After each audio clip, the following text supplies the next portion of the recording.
Part 1 Extended. For 3 long years, the grand halls of Victor Carolin's mansion echoed with silence. Not the peaceful kind, the painful kind. The mansion stood on a hill overlooking the river, all glass walls and marble floors, designed by famous architects whose names Victor liked to mention in interviews. Chandeliers from Italy hung above staircases carved from white stone. A grand piano rested near panoramic windows that framed sunsets like priceless paintings. It was a house built to impress. But inside it lived a child who had not spoken in 3 years. Alina Carolin had once been a whirlwind of sound. She used to run through the corridors with ribbons in her hair, singing nonsense songs, asking endless questions. Why do clouds move? Why does Papa work so much? Can we have 3 dogs instead of 1? Then came the night of rain. The crash. The flashing lights. The hospital corridors that smelled of antiseptic and loss. Alina survived with a few bruises and a thin scar near her collarbone. Her mother did not survive at all.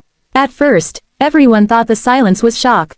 She clung to Victor's hand in the hospital but refused to answer the nurses. Days passed. Weeks. At the funeral, she stared at the closed casket and said nothing. Then she whispered less. Then not at all. Doctors called it trauma-induced mutism. Some promised breakthroughs with the right therapy. Others warned Victor to be patient. One elderly psychiatrist said quietly, "She has locked something inside. And she will only unlock it when she feels safe enough." Safe. Victor replayed that word often. He installed more security cameras. Hired private guards. Upgraded the gates. As if safety could be bought in steel and passwords. He scheduled therapy sessions in rooms decorated with pastel walls and soft toys. Specialists flew in from Europe. One tried play therapy. Another tried hypnosis. A third insisted on medication. Alina sat still through all of it. Her gray eyes followed movements. She responded to instructions with nods or shakes of her head. She ate, dressed, and slept without protest. She did her schoolwork perfectly. But she did not speak. The nannies lasted weeks at best. One complained that Alina's silence was unnerving. Another accused her of being manipulative. A third tried to force conversation by withholding dessert. Victor fired them all. At dinner, the long table designed for 12 felt absurd with just 2 people at opposite ends. The sound of cutlery against porcelain seemed too loud. "Alina," he would try sometimes, voice softer than it ever was in business meetings. "Do you want to go to the seaside this summer?" She would shrug. "Do you miss Mama?" Her fingers would freeze around her spoon. Her eyes would lower. He learned not to ask. Instead, he buried himself in work.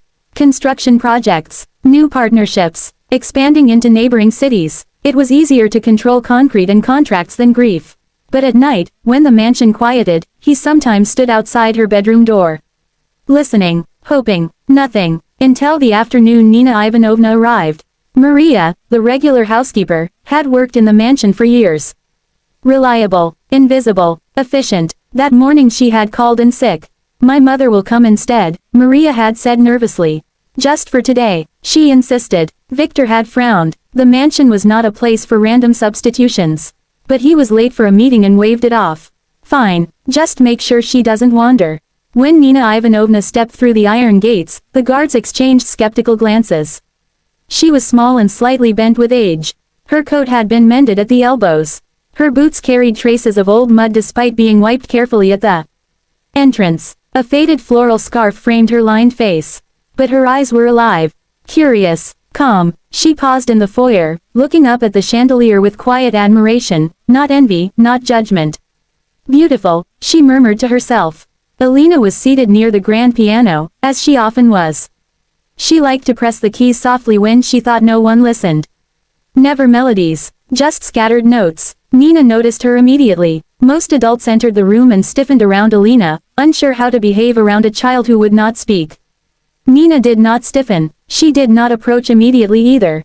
Instead, she placed her cloth bag gently on a side table, removed her coat, and rolled up her sleeves. Her movements were unhurried, as if she had all the time in the world.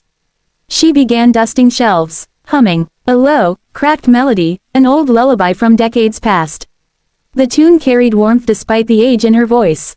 Alina's fingers paused above the piano keys. The humming continued. After a while, Nina lowered herself carefully onto the carpet, her knees protesting softly.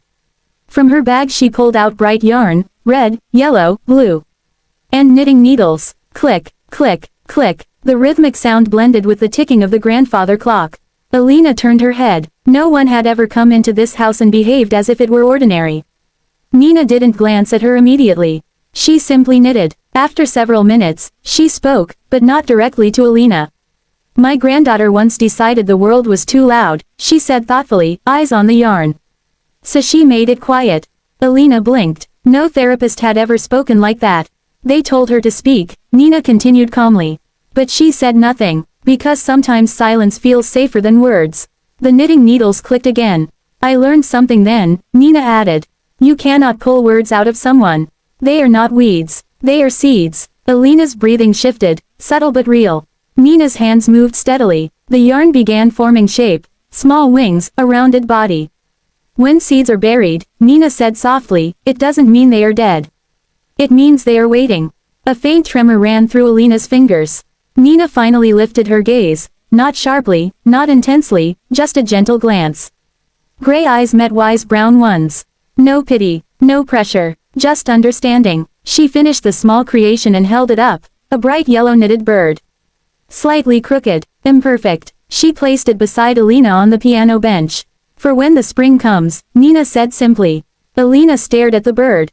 No one asked her to respond. No one leaned forward expectantly. Nina stood slowly, joints cracking softly, and returned to dusting shelves. The room felt different. Not heavy, not strained, just shared. When Victor returned that evening, he found Alina in her bedroom.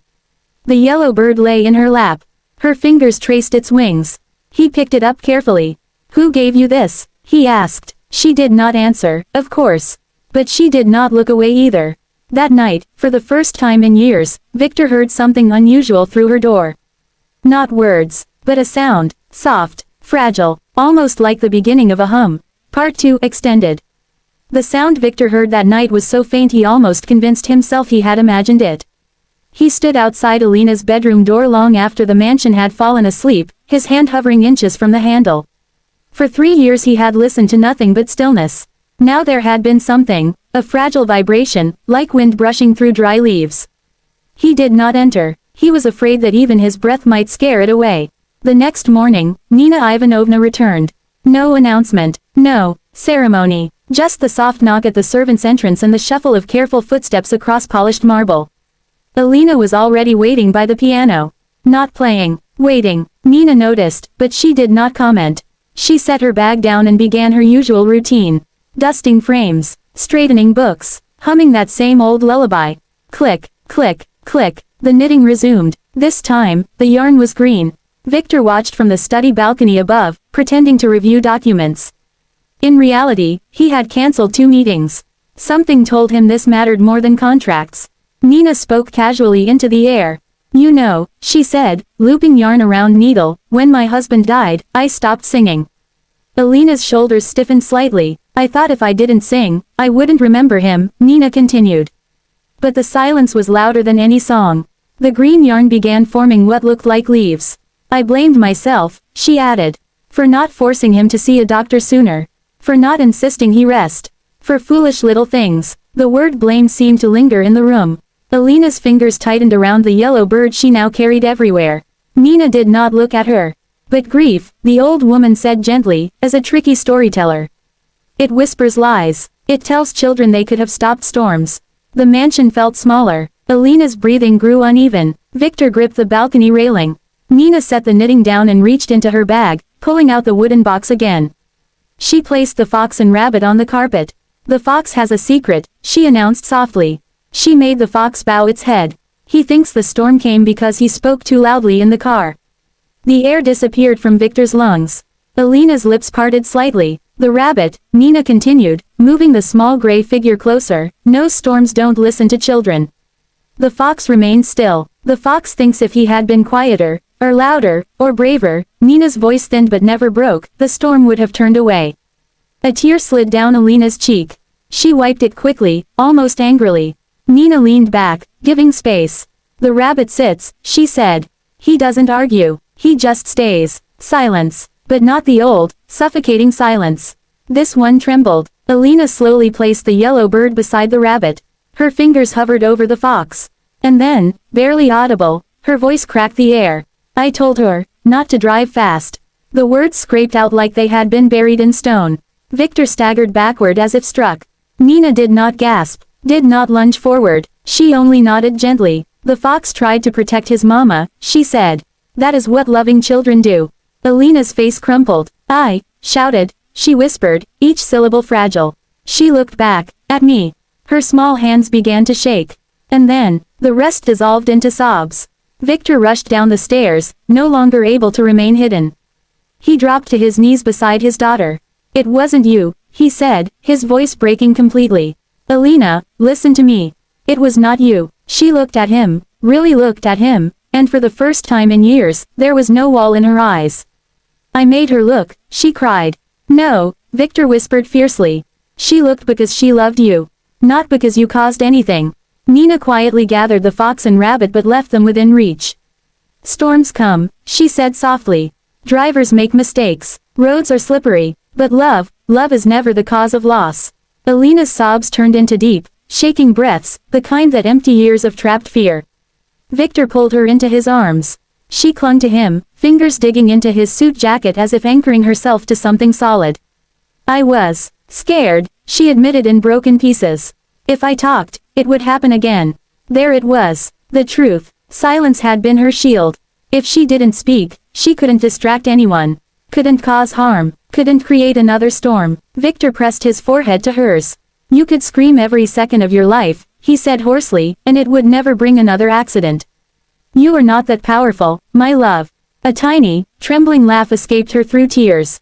The first hint of light. Nina resumed knitting, giving father and daughter space to rediscover each other. Days passed differently after that. Alina did not suddenly become the chatterbox she once was. Her voice returned slowly, like cautious sunlight after winter. One word the next morning. 2 sentences the day after. Sometimes she stopped mid-phrase, panic flickering in her eyes. Each time, Victor stayed calm. You're safe, he would remind her. And Nina would hum. Within weeks, the mansion felt transformed. Laughter echoed uncertainly at first, then more freely. Alina began asking small questions again. Papa, did Mama like yellow? Yes, Victor smiled. Very much. Can we plant flowers? We'll plant a whole garden. One afternoon, Victor approached Nina with an envelope thick enough to change anyone's life. You saved her, he said, voice steady but emotional. Please, let me help you. Nina closed his fingers gently over the envelope. I didn't save her, she replied. I waited with her. She turned to Alina, who was sitting cross-legged on the floor, carefully holding a new knitted creation, a small green stem with a bright flower at the top. Seeds, Nina reminded her with a wink. Alina smiled, fully, openly. Seeds, she repeated. The word rang through the mansion like a promise. And Victor realized something no therapist had managed to teach him. Healing was not bought. It was grown, slowly, patiently, in warmth. And sometimes, all it took to break years of silence, was someone brave enough to sit quietly beside it.